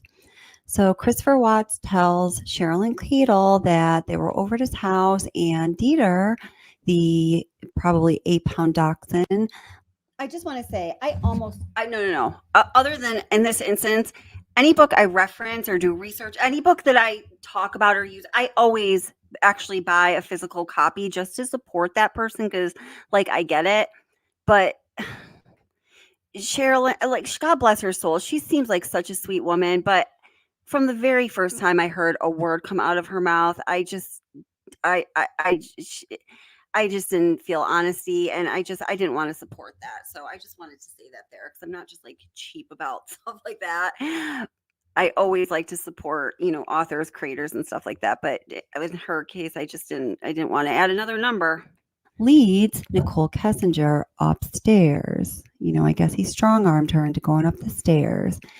So when she's up there for a couple minutes playing around with Dieter, supposedly, and when she starts to come down the stairs, she is frozen on the stairs, and it has a dazed look on her face.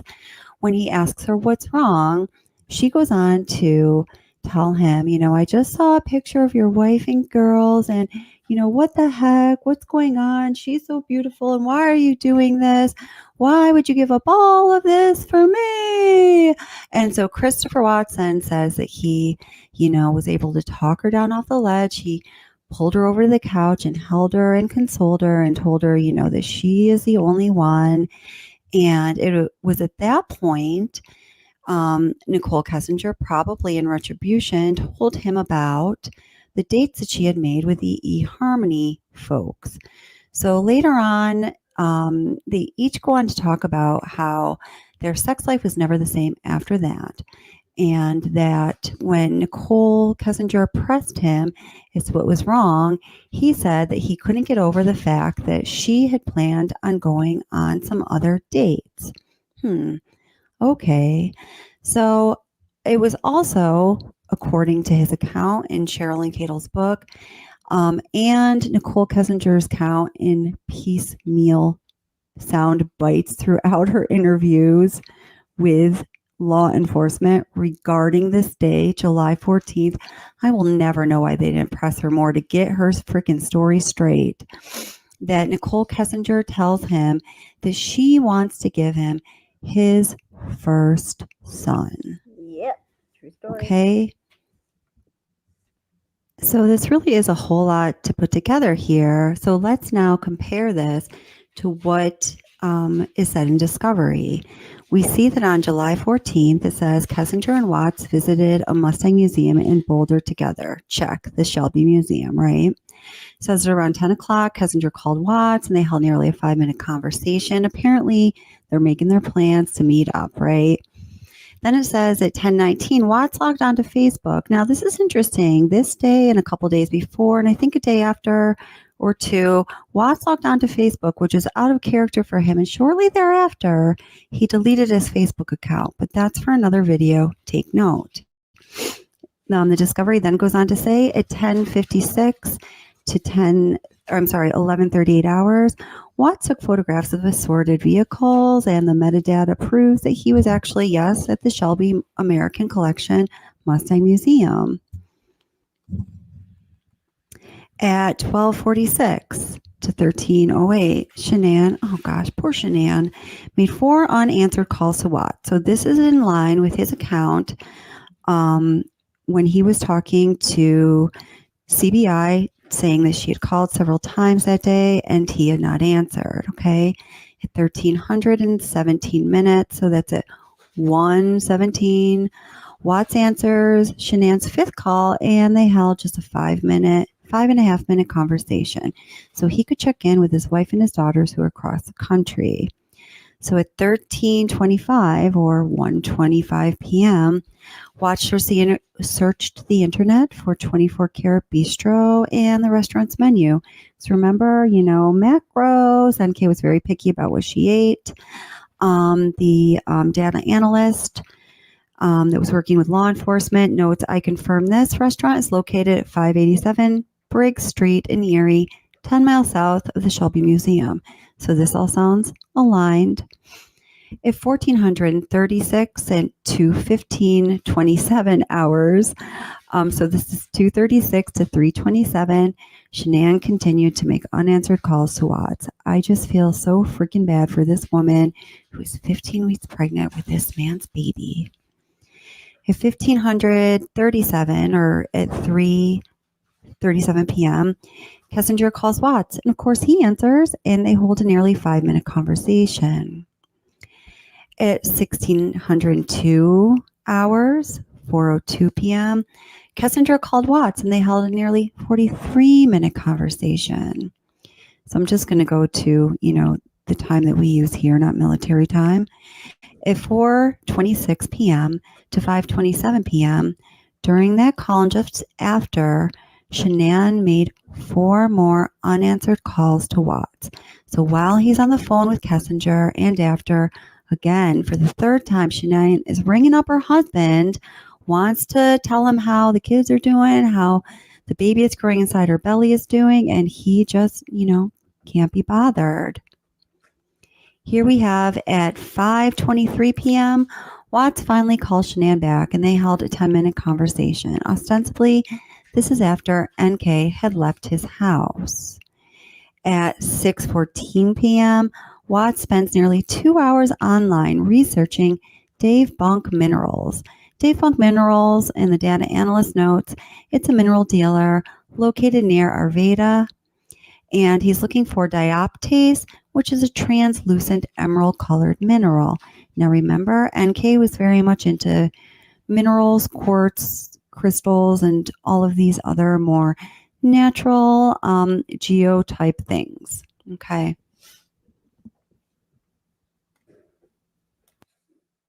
Okay, so it should be noted that also in Watt's account of this day, July 14th, 2018, as he's telling the author of Letters to Christopher, he says that, all of this, NK seeing the pictures, them talking about her making dates with people in eHarmony and not going, and then eventually afterwards, after what I'm about to mention happens, she telling him that she wants to give him her firstborn son.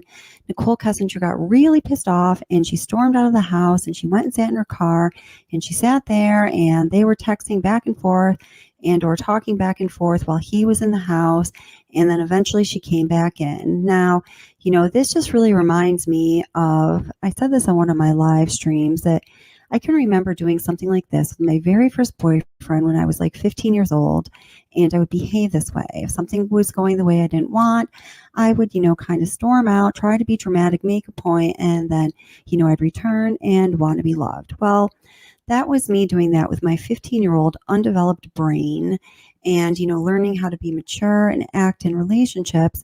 And in this case, we are talking about a 30-year-old woman in a relationship with a married man with a family, definitely acting in this very childish way. So I think that some of this accounts for the conversations that they were having, during which time Shanann was calling and he didn't answer. She went and stormed off, sat in her car for quite some time, according to him, and then eventually came back in. That's when they had the conversation that ended with she telling him that she wanted to give him his first son. Now, what are we missing here? It seems like we're missing a piece of information, right? What else may have happened on this day? I mean, what prompted NK to go so far as to tell him that she wants to give him his firstborn son? I wonder. Well, hold on to your hats, cowboys, if you haven't seen this yet, because that's quite a coincidence. Skanky empanada. Well, it just so happens that on this very day, on July 14th, 2018, Shanann posted on Facebook, which we know Nicole Kessinger was looking at based on the copious amounts of Google searches that were found and that were actually released regarding her searching the Watts family, its members, and things about the Watts family. And Shanann Watts posted her first picture of her first little outfit that she had purchased for the anticipated baby Watts. This is a post that appeared on Facebook that same very eventful day, July 14th, 2018. Whoops. It's the picture of this little North Carolina Panthers onesie, so super cute. And actually, if, Nicole Kessinger didn't know better and was wondering, just by the colors, these look like boy colors to me. It's not a pink little outfit. It says, bought baby Watts first outfit. Okay. This post is leaving nothing to question. Is it Chris Watts' baby? Well, she says baby Watts. Is the baby, in the oven or not? Well, she's buying outfits for it. So, I mean, yeah, it is. And if she were to surmise whether it was a boy or a girl, based on this picture, just when you're thinking our traditional baby boy blue or baby girl pink, this would look to me like it would be more of a baby boy outfit. But, let's say we don't even have to go that far. It is without a doubt a fact that Nicole Kessinger knew that Shanann Watts was pregnant because she had been posting about it for a couple weeks prior to this post. And from what we can tell, Nicole Kessinger was searching her on Facebook basically every day, searching her on Google, where her Facebook page would be the first thing to come up virtually every day. I am going to take a wild guess. It would not be a logical leap to say that Nicole Kessinger had already stalker searched Shanann Watts on this day, July 14th, and she saw this post. So this picture of this cute little outfit for the anticipated baby boy Watts, in my opinion, was what set Nicole Kessinger off that day and why July 14th, 2018 was such an eventful day in the relationship of NK and CW. What I also believe to be true is this is Wait, I just want to clarify that. Yes, the baby, the outfit that like I was saying, if somebody were to look at that and they weren't thinking, oh, those are, some of the Carolina colors, they like if Nicole Kessinger were doing that and she's all, every time she's looking at Shanann Watts' Facebook page about 28, 29 times a day, I estimate. She's all, you know what I mean? Like that. And, so she just takes a look at it. She sees the blue. She's like, motherfucker, they're having a boy. What am I going to do now? He's going to go back to her. He wants a boy. What am I going to do now? I'm going to go in there and I'm going to tell him I want to give him his first son. But yes, it was before the ultrasound. Yes, it was. This is the day when CW started to set Hi, Sis Fish. How you doing, sweetheart? his plan into motion. It was on this date he realized that his worlds were colliding, that he could no longer pull off this scheme of having these two separate lives, his life with his family and then his life with his lover on the side or happening at the same time or however he saw it. It is my belief that on this day, when his worlds came crashing together and his sweet little lover had basically a nervous breakdown for which he had to talk her down off the ledge, and she stormed out of the house and made crazy calls and crazy texts inside the house from her truck in the driveway to him for quite a while, that Watts was like, this cannot be my reality. This cannot happen. She is not going to deal with me having a family while she is in my life. I need to do something about it. It is my opinion that on this day, she gave him a super huge ultimatum, and he was left with the thought of, what do I do to, live the life I want to live? I can't have them both at the same time. It's got to be one or the other. Now, on a Facebook live stream that I subsequently erased just due to the nature of the messages that I received afterwards, I did reveal that, a friend of mine who is an attorney had been in contact with some people who are critical, pivotal, central to the case, and now I just talk about this again because I just don't care anymore. But they conceded that text and phone call records were in fact recovered, and it was on or around this date that there was evidence of Watts putting his plan into place. Or, I guess probably more accurately from what I was told, that there were the seedlings, the inclinations that could be gleaned from the messages that were recovered, that a plan like the one that was carried out the week of August 13th, 2008, was in fact in place. Oh, I got you, Chris. I got you. Okay, I got you. Yeah. Okay. So that's that. A very abrupt end to that video. Now, wasn't it, Kelly? Did you just get tired and forget to finish it or something? I don't remember. I had COVID. Okay. So. Oh boy. Oh boy. Oh boy. Oh boy. Oh boy. So Chris says, I think what I'm saying is Shanann decided this baby was going to be a boy from early on, and there's probably some winkies and things there. Oh yes, and her mouth is zippered shut. You get it. Yes, stalker bitch sound effect. Exactly. Insert stalker bitch sound effect. No, the Google search was an error. Oh my God. I know. Seriously, Dawn. Dawn. Sorry. There's a Donna. I just saw a Donna and a Dawn close to each other. How are you doing? Oh, hey, Loco Jazz Hands. How you doing?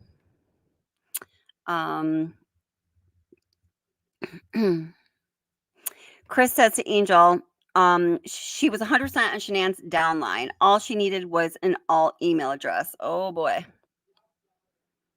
Brown bikini. Oh my God. Hi again, Diane. How are you doing?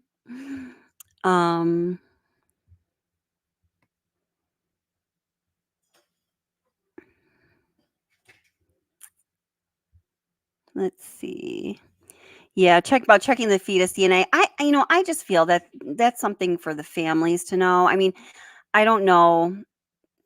I don't know. I mean, I don't know if it would, yeah, I don't know. Yeah.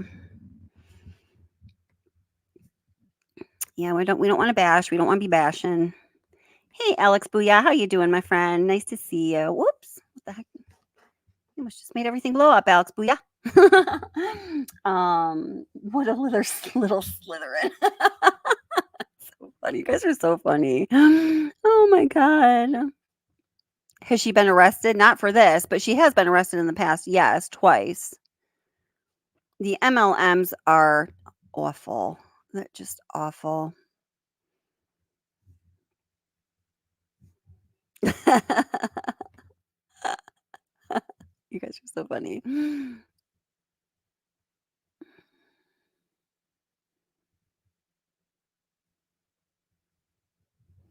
Yeah, I mean, Tina says she said that she only spoke over text and phone calls in the interview. She said it's weird that he was laying on a bed with no sheets.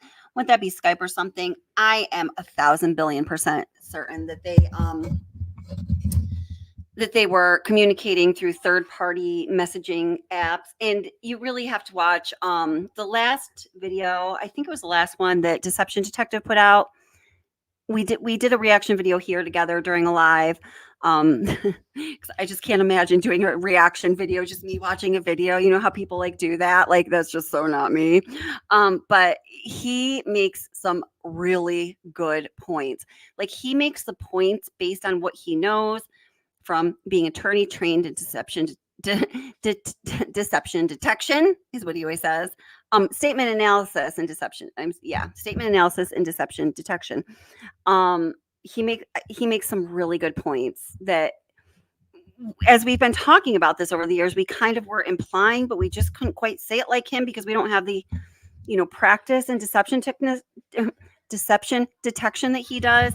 So definitely go check out those videos. They're really amazing. I'm impressed. Yeah, the house is back on the market. Next live stream, we're going to talk about that. I did find something out about that. About some things that are not happening. Like, maybe we would say people that know them and know their children would know if they were moving or not, for example, let's say. All right. Like, kind of stuff like that. All right. I've got good information and I'll cite it for you. I heard on a couple other channels, or other people told me on other channels, like somebody on one channel, somebody was saying that it's a matter of public record. I don't think that's, I just wish that. But then apparently the creator was being kind of coy about it, saying, but I'm not going to tell you. It's their business, but it's a matter of public record. Wink, wink. So go spend your money on it, but I'm not going to tell you. I don't know, guys. What would be a matter of public record? Let's get our brains together here. Divorce filings, bankruptcies, and what else? Well, I mean, like, arrests and things like that, like, but that wouldn't cause you to have to sell your house. I mean, unless, it was like a Chris Watts caliber arrest, but let's assume that that's not what's going on. Cause I just don't think it's not. Well, actually I know that's not. And I did check the criminal records of both of the adults and all of the public records. I didn't find anything, but maybe I missed something. Does anyone have any insight into that, or is that just something somebody said that doesn't have anything behind it? I don't know. I want to know though. Nicole is probably, you are like on fire tonight, Sub Rosa. Many of you guys are. It's great.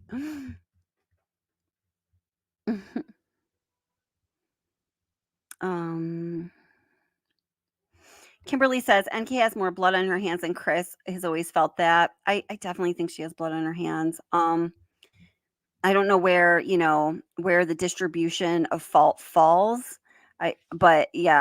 She does. Yeah. Yeah. Deception Detective is really good. He really is.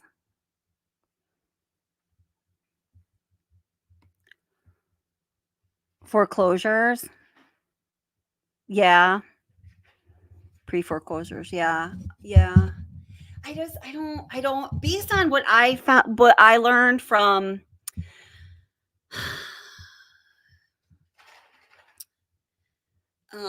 somebody that's involved in their adult community and their children community. And I'll tell you more when I do the live stream about it, but I just don't, I wasn't going to get into all that tonight. I just don't think I don't think anything financial is the case. I really, really do not. I'd be really surprised if it was.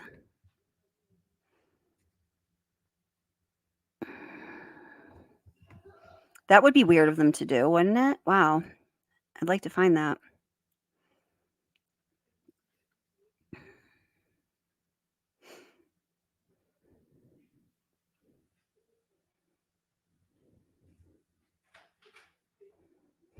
They moved in 2022. They've been there a little under 2 years.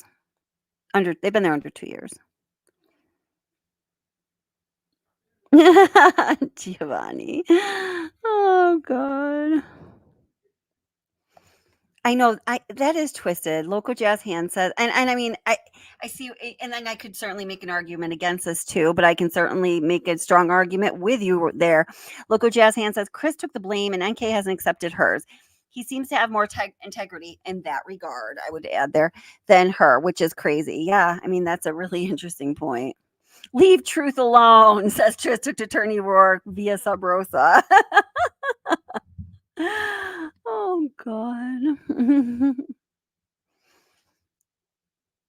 Oh wow. Oh, that's a good dream, Chris. Chris says my dream is like your dream, like your wish. My dream is that they got tipped off and that the case was opening again and they are trying to get the hell out of Dodge before all hell breaks loose. That would be very wise of them. Yeah.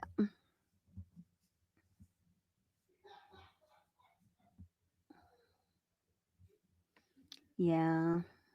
Yeah, NK, set yourself free. Set yourself free, NK. We want you to set yourself free. Come on. Ugh. Was she worth it? A question for Chris Watts. I know. That is the question, right? Oh my goodness. All right, guys. Well, I am going to wrap this up because it's been 2 hours. And remember, I was just going to do a little short live stream. So thank you guys so much for being here. And, I have that video that's a continuation really of everything we watched today. It's more of the timeline, but this time the things that are missing from that critical timeline, the 48 hours surrounding the tragedy. And we're talking Shanann, NK, and Chris. I hope it's going to be really interesting information for you. I also have the Watts secret documentary coming out. I was going to premiere it tonight. It's done. It's almost 4 hours long. I just haven't put it out yet. I just kept finessing little things in it. But at some point you just got to put it down and get it out there. You know what I mean?